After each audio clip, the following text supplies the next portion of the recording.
ಊಹ. ಈ ಊಹ ಅನ್ನೋ ಸಾಮರ್ಥ್ಯ ಇಲ್ಲದೇ ಇದ್ದರೆ ಅವನು ಕಲ್ತಿರೋದೆಲ್ಲನೂ ಕೂಡ ವೇಸ್ಟ್, ವ್ಯರ್ಥ ಅಂತಲೇ ಅನ್ನಬಹುದು. ಏನು ಊಹ ಅಂದರೆ ಏನು ಅಂತಂದರೆ, ಊಹ ಅನ್ನೋದಕ್ಕೆ ಅನೇಕ ಅರ್ಥಗಳನ್ನು ಹೇಳ್ತಾರೆ. ಅಧ್ಯಾಹಾರ ತರ್ಕ ಊಹ ಅಂತ ಅಂದರೆ ಯುಕ್ತಿಯ ಪ್ರಸಾರ ಅಂತ ಹೇಳಿ ನಾವು ಅದನ್ನು ಹೇಳಬಹುದು. ಒಂದು ಯುಕ್ತಿಯನ್ನು ಒಂದು ಕಡೆ ತರ್ಕಬದ್ಧವಾಗಿ ಒಂದು ವಿಚಾರವನ್ನು ಮಾಡಬೇಕು. ಅವನು ಒಂದು ಯಾವುದೋ ಒಂದನ್ನು ಅರ್ಥ, ಇದು ಈ ವಿಷಯ ಇದು ಸರಿ ಇದು ತಪ್ಪು ಅಂತ ತೀರ್ಮಾನ ಮಾಡಬೇಕು ಅಂತಂದರೆ ಅವನಿಗೆ ಎರಡು ಸಾಮರ್ಥ್ಯ ಇರಬೇಕು. ಕನ್ನಡದಲ್ಲಿ ಅದನ್ನು ಊಹಾಪೋಹ ಅಂತೀವಲ್ವ, ಬೇರೆ ಅರ್ಥದಲ್ಲಿ ಏನೇನೋ ಉಪಯೋಗಿಸ್ತೀವಿ ನಾವು ಅದನ್ನು. ವಸ್ತುತಃ ಊಹಾ ಅಪೋಹ ಅನ್ನೋದು ಒಬ್ಬ ವಿಚಾರವಂತಿಕೆ ಇರುವಂಥವನಿಗೆ ಇರಬೇಕಾಗಿರುವಂತಹ ಗುಣ. ನಾವು ಕನ್ನಡದಲ್ಲಿ ಹೇಗೆ ಉಪಯೋಗಿಸ್ತೀವಿ, ಸುಮ್ಮನೆ ಏನೋ ಊಹಾಪೋಹ ಮಾಡ್ತಾ ಇದ್ದಾರಷ್ಟೇ ಅಂತಂದರೆ ಯಾವ ಆಧಾರವೂ ಇಲ್ಲದೆ ಸುಮ್ಮನೆ ತಾವೇನೋ ಇಮ್ಯಾಜಿನ್ ಮಾಡ್ಕೊಂಡು ಏನೇನೋ ಹೇಳ್ತಾ ಇದ್ದಾರೆ. ಆಧಾರರಹಿತವಾಗಿರುವಂತಹ ಮಾತುಗಳಿತ್ತು ಅಂತ ಆದರೆ ಅದನ್ನು ಊಹಾಪೋಹ ಮಾಡ್ಕೊಂಡು ಏನೋ ಹೇಳ್ತಾ ಇದ್ದಾರೆ ಅಂತ ನಾವು ಹೇಳ್ತೀವಿ. ಆದರೆ ನಿಜವಾಗ್ಲೂ ಸಂಸ್ಕೃತದಲ್ಲಿ ಆ ಅರ್ಥ ಇಲ್ಲ. ಊಹ ಅಪೋಹ ಅಂತ ಎರಡು ಶಬ್ದ ಅದು. ಊಹ ಬೇರೆ, ಅಪೋಹ ಬೇರೆ. ಊಹ ಅಂತಂದರೆ ಯುಕ್ತಿ ಪ್ರಸಾರ, ಸಂದೇಹಾದ್ ವಿಚಾರ ಅಂತ ಹೇಳಿ ಈ ಒಂದು ಅರ್ಥವನ್ನು ಕೂಡ ಹೇಳ್ತಾರೆ. ಅಂದರೆ ಸಂದೇಹಾದ್ ವಿಚಾರ ಅಂತಂದರೆ ಯಾವುದೋ ಒಂದು ವಿಷಯದಲ್ಲಿ ಸಂಶಯ ಬಂದಾಗ ನಿರ್ಣಯ ಮಾಡಲಿಕ್ಕೆ ತಾನು ಯುಕ್ತಿಯನ್ನು ಪ್ರಯೋಗ ಮಾಡ್ತಾನೆ. ಇದು ಯಾಕೆ ಸರಿ, ಹೀಗೆ ಯಾಕೆ ಸರಿ ಅಂಥೇಳಿ ಯುಕ್ತಿ ಪ್ರಯೋಗ ಮಾಡ್ತಾನಲ್ಲ, ಆ ಒಂದು ತರ್ಕಬದ್ಧವಾಗಿ ವಿಚಾರ ಮಾಡೋ ಶಕ್ತಿಯನ್ನು, ತರ್ಕ ಪ್ರಯೋಗ ಮಾಡೋ ಶಕ್ತಿಯನ್ನು ಊಹ ಅಂತ ಹೇಳಿ ಹೇಳ್ತಾರೆ. ಈ ಒಂದು ಊಹ ಅನ್ನೋ ಶಕ್ತಿ ಇಲ್ಲ ಅಂತಾದರೆ ಅವನು ಜೀವನದಲ್ಲಿ ಯಾವುದನ್ನು ಇದಮಿತ್ತಮ್ ಅಂತ ನಿರ್ಣಯ ಮಾಡಿಕೊಳ್ಳಿಕ್ಕೆ ಸಾಧ್ಯ ಇಲ್ಲ. ಯಾಕೆಂತಂದರೆ ಜೀವನದಲ್ಲಿ ನಮಗೆ ಎಂಥ ಪರಿಸ್ಥಿತಿಗಳಿರುತ್ತೆ ಅಂತಂದರೆ, ಯಾವುದೋ ಒಂದು ಅನುಭವದಿಂದ ಇನ್ಯಾವುದೋ ಒಂದು ಕಷ್ಟ ಬಂದಾಗ ಅದರಂತೆ ಇದು ಅಂತ ನಾವು ಯೋಚನೆ ಮಾಡಿ ಅದೇ ಥರ ಪರಿಹಾರ ಇಲ್ಲಿ ಮಾಡಲಿಕ್ಕಾಗುತ್ತೋ ಇಲ್ವೋ, ಬೇರೆ ಥರ ಏನಾದ್ರು ಮಾಡಬೇಕಾ, ಅದರಿಂದ ಏನು ಸಮಸ್ಯೆ ಆಗುತ್ತೆ, ಎಲ್ಲನೂ ವಿಚಾರ ಮೊದಲೇ ಮಾಡಿ ಆಮೇಲೆ ಆ ಕೆಲಸದಲ್ಲಿ ಒಂದು ಪ್ರವೃತ್ತಿ ಮಾಡಬೇಕು. ಮಾಡಿಬಿಡ್ತೀನಿ ನೋಡೋಣ ಆಮೇಲೆ ಏನಾಗುತ್ತೋ ಅಂತ ಮಾಡಲಿಕ್ಕಾಗೋದಿಲ್ಲ. ಹಾಗಾಗಿ ವಿದ್ಯೆ ಅದು ಪೂರ್ಣ ಅಂತ ಆಗಬೇಕಾದ್ರೆ ಊಹ ಅನ್ನುವಂತಹ ಗುಣ ಅವನಲ್ಲಿ ಇರಬೇಕಾಗತ್ತೆ. ಜೈಮಿನಿ ಮಹರ್ಷಿಗಳು ಪೂರ್ವಾಪ್ರಾಪ್ತಸ್ಯ ಉತ್ಪ್ರೇಕ್ಷಣಂ, ಊಹ ಅನ್ನೋದಕ್ಕೆ ಅರ್ಥ ಹೇಳುವಾಗ ಈ ಒಂದು ಮಾತನ್ನು ಹೇಳ್ತಾರೆ. ಅಂದರೆ ಅಪೂರ್ವೋತ್ಪ್ರೇಕ್ಷಣಂ ಅಂತ ಹೇಳ್ತಾರೆ. ಅಂದರೆ ಪೂರ್ವ ಅಪ್ರಾಪ್ತ ಅಂತಂದರೆ ಯಾವುದೋ ಒಂದು ವಿಚಾರ ನಾನು ಮೊದಲನೇ ಬಾರಿ ಕೇಳಿ ತಿಳ್ಕೊಳ್ತಾ ಇದ್ದೀನಿ. ಇದು ಜೀವನದಲ್ಲಿ ಮೊದಲನೇ ಸತಿ ನಾನು ಕೇಳಿ ತಿಳ್ಕೊಳ್ತಾ ಇರೋದು. ಇದ್ರ ಬಗ್ಗೆ ನಾನು ಏನೋ ಒಂದು ತೀರ್ಮಾನ ಮಾಡಬೇಕಾಗಿದೆ. ಹೇಗೆ ತೀರ್ಮಾನ ಮಾಡೋದು? ನಾನು ಎಲ್ಲನೂ ಕೂಡ ಗುರು ಉಪದೇಶದಿಂದಲೇ ಪ್ರತಿಯೊಂದನ್ನು ತಿಳ್ಕೊಳ್ತೀವಿ ಅಂತ ಹೇಳಲಿಕ್ಕೆ ಸಾಧ್ಯ ಇಲ್ಲ. ಯಾಕಂದರೆ ತಿಳ್ಕೊಳ್ಬೇಕಾಗಿರುವಂತಹ ವಿಚಾರ ಎಷ್ಟಿದೆ ಅಂತಂದರೆ, ಜ್ಞಾತವ್ಯಾನೀಹ ರಾಜೇಂದ್ರ ನೃಣಾಂ ಸಂತಿ ಸಹಸ್ರಶಃ, ಸಾವಿರಾರು ವಿಚಾರಗಳಿವೆ. ಅಷ್ಟನ್ನೂ ಕೂಡ ಗುರುಮುಖೇನೇ ನಾವು ಓದ್ತೀವಿ ಅಂತಂದರೆ ನಾವು ಜೀವನ ಪೂರ್ತಿ ನಾವು ಅಧ್ಯಯನದಲ್ಲಿ ಗುರುಕುಲ ವಾಸದಲ್ಲೇ ಕಳೀಬೇಕಾಗತ್ತೆ. ಅದಕ್ಕೆ ಏನು ಮಾಡಬೇಕು ಅಂತಂದರೆ ಈ ಒಂದು ಸಾಮರ್ಥ್ಯವನ್ನು ಬೆಳೆಸ್ಕೊಳ್ಬೇಕು, ಊಹ ಅನ್ನೋ ಸಾಮರ್ಥ್ಯವನ್ನು.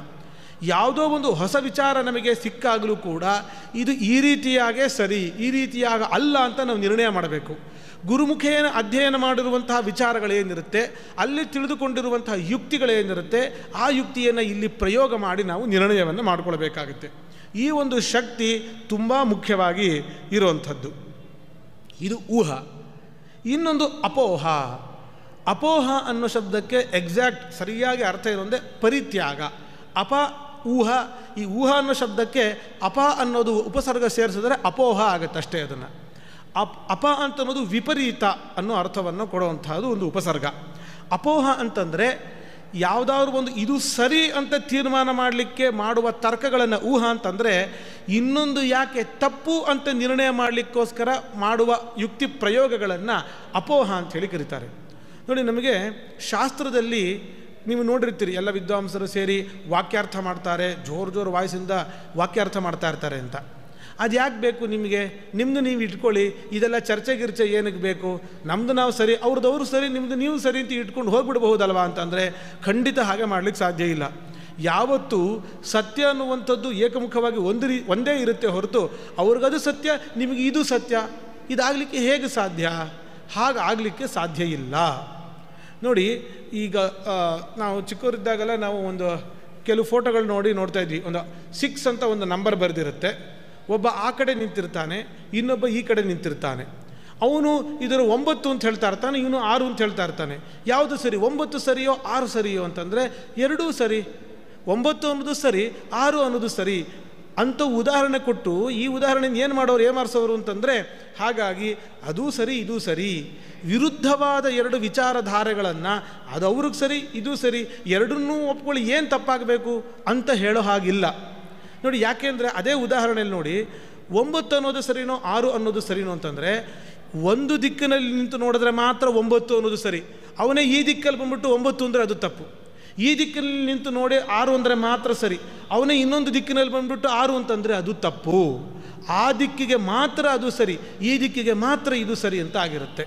ಹಾಗಾಗಿ ಸಾರ್ವದೈಶಿಕವಾಗಿ ಸಾರ್ವಕಾಲಿಕವಾಗಿ ಒಂದೇ ರೀತಿ ಸತ್ಯ ಅಂತ ಆಗಬೇಕು ಅಂತಾದರೆ ನಾವು ನಿರ್ಣಯ ಮಾಡಬೇಕಾದ್ರೆ ವಿಮರ್ಶೆಯನ್ನು ಮಾಡಬೇಕಾಗತ್ತೆ.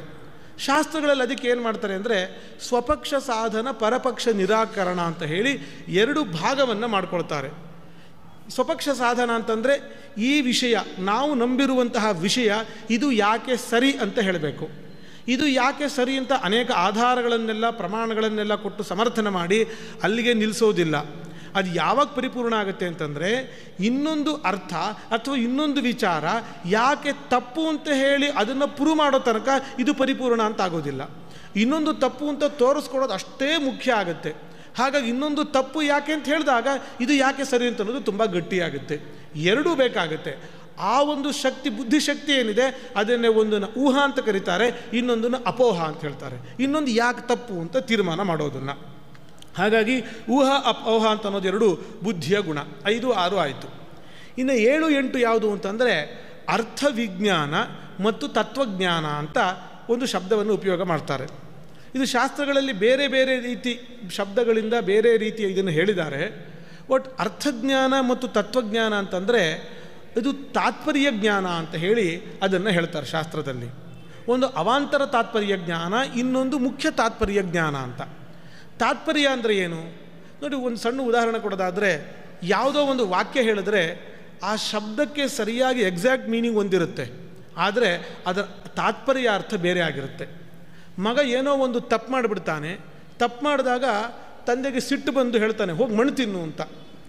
ಅದಕ್ಕೆ ಶಬ್ದಶಃ ಅರ್ಥ ಏನು ಅಂತಂದರೆ ಮಣ್ಣು ತಿನ್ನು ಅಂದರೆ ಹೋಗಿ ಕೈಯಲ್ಲಿ ಹಿಂಗೆ ಮಣ್ಣು ತೊಗೊಂಡು ಬಾಯಿಗೆ ಹಾಕೋ, ಇದೇ ಅದಕ್ಕೆ ಅರ್ಥ. ಆದರೆ ಮಗ ಅದನ್ನು ಮಾಡ್ತಾನ? ಇಲ್ಲ. ಅದು ಶಬ್ದಶಃ ಅರ್ಥ ಆದರೂ ಕೂಡ ಅದರ ತಾತ್ಪರ್ಯ ಅರ್ಥ ಬೇರೆ. ಏನು ಅಂದರೆ, ನೀ ಮಾಡಿರೋದು ತಪ್ಪು, ಮಣ್ಣು ತಿನ್ನೋದು ಎಷ್ಟು ತಪ್ಪು ಅದಕ್ಕೆ ಸಮಾನವಾಗಿರೋ ತಪ್ಪನ್ನು ನೀನು ಮಾಡಿದ್ಯಾ, ಇನ್ನೊಮ್ಮೆ ಆ ಕೆಲಸ ಮಾಡಬೇಡ ಅಂತ. ಹಾಗಿದ್ರೆ ಆ ವಾಕ್ಯಕ್ಕೆ ಸಿಗುವ ಅರ್ಥನೇ ಬೇರೆ ಇರುತ್ತೆ, ತಾತ್ಪರ್ಯಾರ್ಥನೇ ಬೇರೆ ಇರಬಹುದು. ಹಾಗೆ ಒಂದು ಶಾಸ್ತ್ರ ಅಂತ ಒಂದು ನೋಡಿದಾಗ ಅದಕ್ಕೆ ಇಡೀ ಶಾಸ್ತ್ರಕ್ಕೆ ಏನೇನೋ ಬೇರೆ ಬೇರೆ ವಿಚಾರಗಳೆಲ್ಲ ತಿಳಿಸುತ್ತೆ ಅಂತ ಇರುತ್ತೆ. ಮಕ್ಕಳಿಗೆ ನಾವು ಒಂದು ಕಥೆಯನ್ನು ಹೇಳ್ತೀವಿ ನಾವು. ಯಾವುದು, ಒಂದು ಮೊಲ ಇತ್ತು, ಒಂದು ಸಿಂಹ ಇತ್ತು, ಎಲ್ಲ ಪ್ರಾಣಿಗಳನ್ನು ತಿಂತಾ ಇತ್ತು.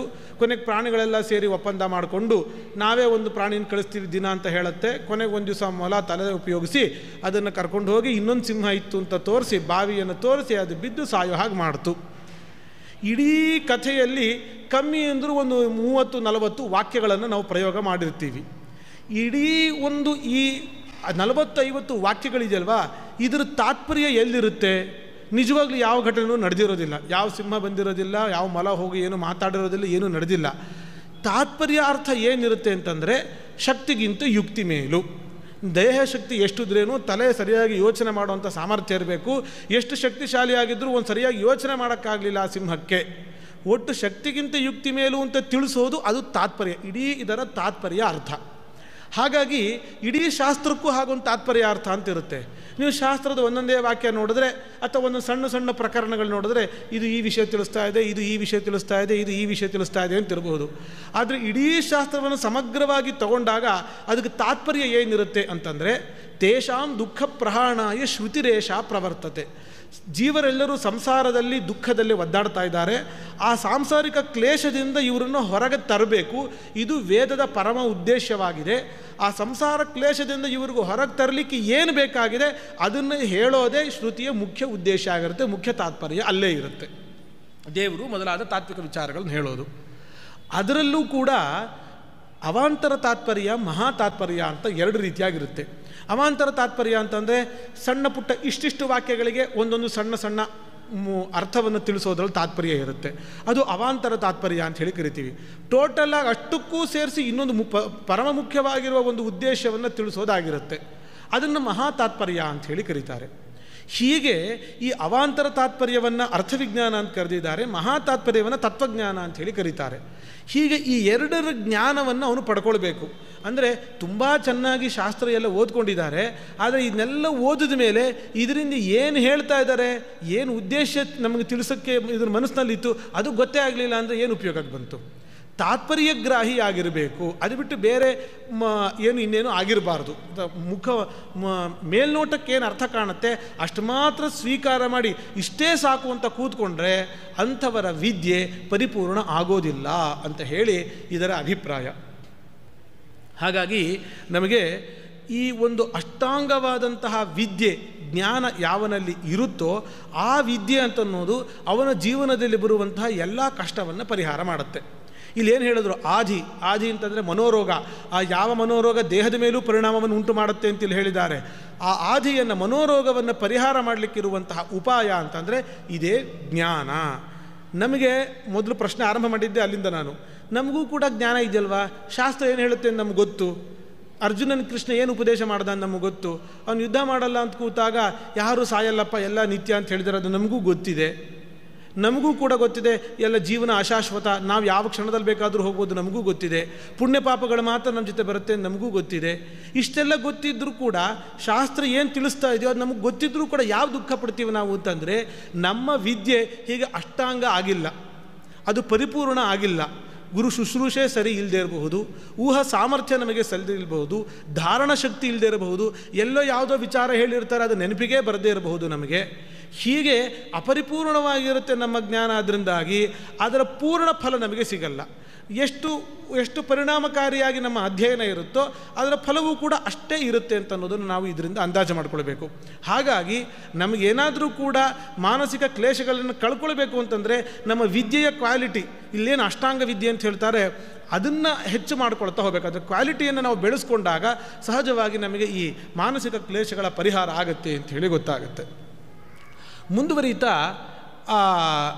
ಜನಕರಾಜನ ಗೀತೆಯನ್ನು ಹೇಳ್ತಾರೆ ನೋಡಿ. ಇದು ತುಂಬ ಮಾನಸಿಕ ವೇದನೆಯಿಂದ ತುಂಬ ದುಃಖದಿಂದ ಕುಗ್ಗೋಗಿರುವಂತಹ ಯುಧಿಷ್ಠಿರನಿಗೆ ಹೇಳ್ತಾ ಇರುವಂತಹ ಮಾತು. ಅವನಿಗೆ ಮನಸ್ಸಿಗೆ ಸಮಾಧಾನ ಆಗಬೇಕಾಗಿದೆ. ಅವನು ಮನಸ್ಸಿನಿಂದ ಕುಗ್ಗೋಗಿರೋದ್ರಿಂದ ಅವನಿಗೆ ಉಪದೇಶ ಮಾಡ್ತಾ ಇರುವಂಥದ್ದು ಇದು. ಮನಸೋ ದುಃಖ ಮೂಲಂತು ಸ್ನೇಹ ಇತ್ಯುಪಲಭ್ಯತೆ ಸ್ನೇಹಾತ್ತು ಸಜ್ಜತೆ ಜಂತು ದುಃಖಯೋಗ ಮುಪೈತಿ ಚ. ಇದು ಕೃಷ್ಣ ಭಗವದ್ಗೀತೆಯಲ್ಲಿ ಹೇಳಿರುವಂಥದ್ದು ಮತ್ತು ನಿಮಗೆ ಅಲ್ಲಲ್ಲಿ ಪುರಾಣಗಳಲ್ಲಿ ಇತಿಹಾಸಗಳಲ್ಲಿ ಹೆಜ್ಜೆ ಹೆಜ್ಜೆಗೆ ಸಿಗುವಂತಹ ಮಾತುಗಳು. ಇದು ಏನು ಅಂತಂದರೆ ಮನಸೋ ದುಃಖ ಮೂಲಂತೂ, ಮನಸ್ಸಿಗೆ ದುಃಖ ಯಾಕಾಗತ್ತೆ ಅಂತಂದರೆ ಅದು ವಿಷಯ ಪದಾರ್ಥಗಳಿಂದ ಮಾತ್ರ ಅಲ್ಲ. ಕೃಷ್ಣ ಹೇಳಿದ್ದಾನೆ ಮಾತ್ರ ಸ್ಪರ್ಶಾಸ್ತು ಕೌಂತೆಯ ಶೀತೋಷ್ಣ ಸುಖ ದುಃಖದಾಹ ಅಂತ. ಯಾಕೆ ಅಂತಂದರೆ ಯಾರೋ ಒಬ್ಬರಿಗೆ ಚಿನ್ನ ಅಂತಂದರೆ ಯಾವ ಹೆಂಗಸರಿಗೆ ಆನಂದ ಇಲ್ಲ, ಎಲ್ಲರೂ ಸಂತೋಷ ಪಡ್ತಾರೆ. ಒಳ್ಳೆ ಚೆನ್ನಾಗಿ ನಿದ್ದೆ ಮಾಡಿರ್ತಾರೆ, ನಿದ್ದೆಗೆ ಹೋಗಿದ್ದಾಗ ಅವರು ಕುತ್ತಿಗೆಗೆ ಒಂದು ದೊಡ್ಡ ಬಂಗಾರದ ಆಭರಣ ಹಾಕೋದು ಏನಾದ್ರು ಆನಂದ ಆಗುತ್ತೆ ಅವ್ರಿಗೆ? ಆಗೋದಿಲ್ಲ. ಅದೇ ಎಚ್ಚರ ಆದಾಗ ತೋರಿಸಿದ್ರೆ ಸಾಕು ಆನಂದ ಆಗಿ ಹೋಗುತ್ತೆ. ಯಾಕೆ ಅಂತಂದರೆ ಸ್ನೇಹ ಅಭಿಮಾನ ಅಂತನ್ನೋದು, ದೇಹದ ಮೇಲೆ ಅಭಿಮಾನ ಅಂತನ್ನೋದು ಸುಷುಪ್ತಿ ಕಾಲದಲ್ಲಿ ಹೋಗ್ಬಿಟ್ಟಿರುತ್ತೆ, ಸುಪ್ತವಾಗಿ ಹೋಗ್ಬಿಟ್ಟಿರುತ್ತದು. ಆದರೆ ಎಚ್ಚರ ಆದಾಗ ಜಾಗೃತವಾಗಿರುತ್ತೆ. ಹಾಗಿದ್ರೆ ಸುಖ ಕೊಟ್ಟಿದ್ದಾಗಲಿ ದುಃಖ ಕೊಡ್ತಾ ಇರೋದಾಗಲಿ ಯಾವುದು ಅಂತಂದರೆ ಅದು ಅಭಿಮಾನ. ಆ ಅಭಿಮಾನವನ್ನು ಇಲ್ಲಿ ಸ್ನೇಹ ಅನ್ನೋ ಶಬ್ದದಿಂದ ಹೇಳ್ತಾ ಇದ್ದಾರೆ. ಸ್ನೇಹ ನಾವು ಕನ್ನಡದಲ್ಲಿ ಸ್ನೇಹ ಅಂತಂದರೆ ಫ್ರೆಂಡ್ಶಿಪ್ಪು ಹೀಗೆ ಯಾವುದೋ ಒಂದು ಅರ್ಥದಲ್ಲಿ ಉಪಯೋಗಿಸ್ತೀವಿ. ಆದರೆ ಶಾಸ್ತ್ರಗಳಲ್ಲಿ ಅದನ್ನು ಅಭಿಮಾನ, ಒಂದು ಕಂಟು ಬೀಳೋದು ಅನ್ನೋ ಅರ್ಥದಲ್ಲಿ ಉಪಯೋಗಿಸಿರ್ತಾರೆ ಅದನ್ನು. ಸ್ನೇಹಾತ್ತು ಸಜ್ಜತೆ ಜಂತು ದುಃಖಯೋಗ ಮುಪೈತಿ ಚ. ಒಂದು ವಿಷಯಕ್ಕೆ ಕಟ್ಟು ಬೀಳ್ತಾನೆ ಯಾಕೆ ಅಂತಂದರೆ ಅದರಲ್ಲಿ ಅವನಿಗೆ ಉಂಟಾಗುವ ಸ್ನೇಹ. ಆ ಸ್ನೇಹದ ಪ್ರಭಾವದಿಂದಾಗಿ ಅವನು ದುಃಖವನ್ನು ಪಡ್ತಾ ಹೋಗಬೇಕಾಗಿರುತ್ತೆ. ಯಾವ ವಿಷಯದಲ್ಲಿ ಅವನಿಗೆ ಸ್ನೇಹ ಇರುತ್ತೋ ಆ ವಿಷಯದಿಂದ ಮಾತ್ರ ಅವನಿಗೆ ಸುಖ ಆಗಲಿ ದುಃಖ ಆಗಲಿ ಉಂಟಾಗುತ್ತೆ. ಯಾವುದ್ರ ಮೇಲೆ ಅವನಿಗೆ ಸ್ನೇಹವೇ ಇಲ್ವೋ, ಅಭಿಮಾನವೇ ಇಲ್ವೋ, ಅದರಿಂದ ಅವನಿಗೆ ಸುಖನೂ ಆಗಲ್ಲ ದುಃಖನೂ ಆಗೋದಿಲ್ಲ. ನನಗೆ ನನ್ನ ಎಲೆ ಮೇಲೆ ರುಚಿಯಾಗಿರೋ ಪದಾರ್ಥ ಬಿದ್ದರೆ ನನಗೆ ಆನಂದ, ಅದೇ ರುಚಿಯಾಗಿರೋ ಪದಾರ್ಥ ಪಕ್ಕದವನ ಎಲೆಗೆ ಬಿದ್ದರೆ ನನಗೇನು ಆನಂದ ಆಗೋದಿಲ್ಲ. ಯಾಕೆ ಅಂತಂದರೆ ನನಗೆ ಅಭಿಮಾನ ಇರೋದು ನಂದು ಅಂತಿರೋದು ಯಾವುದು ಅಂದರೆ ನನ್ನ ತಟ್ಟೆ ಮಾತ್ರ, ಅವನ ತಟ್ಟೆ ಅಲ್ಲ. ಹಾಗಾಗಿ ಸುಖ ಬರಬೇಕಾದರೂ ಕೂಡ ಅಷ್ಟೇ, ಬರೀ ದುಃಖ ಅಲ್ಲ, ಸುಖಕ್ಕಾಗಲಿ ದುಃಖಕ್ಕಾಗಲಿ ಅಭಿಮಾನ ಸ್ನೇಹ ಅನ್ನೋದು ಮೂಲ ಕಾರಣ ಆಗಿರುತ್ತೆ. ಸ್ನೇಹ ಮೂಲಾನಿ ದುಃಖಾನಿ ಸ್ನೇಹ ಜಾನಿ ಭಯಾನಿ ಚ ಶೋಕಹರ್ಷವು ತಥಾಯಾಸಃ ಸರ್ವಂ ಸ್ನೇಹಾತ್ ಪ್ರವರ್ತತೆ. ಪ್ರಪಂಚದಲ್ಲಿ ಎಲ್ಲ ಜೀವರಾಶಿಗಳು ಸಂಸಾರದಲ್ಲಿ ಸುಖ ದುಃಖವನ್ನು ಅನುಭವಿಸ್ತಾ ಇರೋದು, ಕೆಲಸವನ್ನು ಮಾಡ್ತಾ ಇರೋದು, ಇಷ್ಟು ಒದ್ದಾಡ್ತಾ ಇರೋದು ಎಲ್ಲವೂ ಕೂಡ ಸ್ನೇಹದಿಂದಾಗಿಯೇ. ಸ್ನೇಹ ಅಂತ ಅನ್ನೋದು ಒಂದಿರಲಿಲ್ಲ ಅಂತಂದರೆ ಅವರೆಲ್ಲರೂ ಅಲ್ಪತೃಪ್ತರಾಗಿ ಯಾವ ಕಷ್ಟಪಡದೇನೆ ಸಾಕು, ನನಗೆ ತಿನ್ನೋಕ್ಕೊಂದೊತ್ತು ಊಟ ಇದೆಯಲ್ವ, ಉಟ್ಕೊಳ್ಳೋಕೆ ಒಂದೆರಡು ಬಟ್ಟೆ ಇದೆಯಲ್ಲ ಸಾಕು ಅಂತ ಸುಮ್ಮನಿದ್ದು ಬಿಡ್ತಾಯಿದ್ರು. ಆದರೆ ಸ್ನೇಹವೇ ಎಲ್ಲದಕ್ಕೂ ಮೂಲ ಆಗಿದೆ. ಸ್ನೇಹ ಮೂಲಾನಿ ದುಃಖಾನಿ ಸ್ನೇಹಜಾನಿ ಭಯಾನಿ ಚ. ಭಯ ಅನ್ನೋದು ಜೀವನದಲ್ಲಿ ಉಂಟಾಗೋದು ಕೂಡ ಸ್ನೇಹ. ನಾವು ಯಾವುದರಲ್ಲಿ ಸ್ನೇಹ ಅಭಿಮಾನ ಇಟ್ಟಿರ್ತೀವೋ ಅದನ್ನು ಕಳ್ಕೊಳ್ತೀವಿ ಅನ್ನೋ ಭಯ ಇರುತ್ತೆ. ನಾವು ಅದರ ಮೇಲೆ ಅಭಿಮಾನವೇ ಇಟ್ಟಿಲ್ಲ ಅಂದರೆ ನಾವು ಕಳ್ಕೊಳ್ತೀವಿ ಅನ್ನೋ ಭಯವೂ ಕೂಡ ಇರೋದಿಲ್ಲ. ಇನ್ನೊಂದು ಹೇಳ್ತಾರೆ, ಆಯಾಸ, ಶೋಕ ಹರ್ಷ, ಸುಖ ದುಃಖಗಳಾಯಿತು. ಜೊತೆಗೆ ಆಯಾಸ ಅಂತಂದರೆ ಶರೀರಕ್ಕೆ ಉಂಟು ಮಾಡುವ ಕ್ಲೇಶ. ಎಷ್ಟು ಶ್ರಮಪಟ್ಟು ಬೆಳಗ್ಗೆ ಬೇಗ ಎದ್ದು ಏನು ಕೈಗೆ ಸಿಗುತ್ತೋ ಅದನ್ನು ತಿಂದುಕೊಂಡು ಆಫೀಸಿಗೆ ಹೋಗಬೇಕು, ದುಡಿಬೇಕು, ಟ್ರಾಫಿಕ್ಕಲ್ಲಿ ಮತ್ತೆ ವಾಪಸ್ ಬರಬೇಕು, ಬಂದು ಮನೆಯಲ್ಲೂ ಮತ್ತು ಲ್ಯಾಪ್ಟಾಪ್ ತೆಗೆದು ಕೆಲಸ ಮಾಡಬೇಕಾಗತ್ತೆ ಕೆಲವರು. ಯಾಕೆ ಇಷ್ಟೊಂದು ಆಯಾಸ ಪಡ್ತೀವಿ? ಯಾಕೆ ಆಯಾಸ ಪಡ್ತೀವಿ ಅಂತಂದರೆ ನಾವು ಜೀವನದಲ್ಲಿ ಸುಖವಾಗಿರಬೇಕು,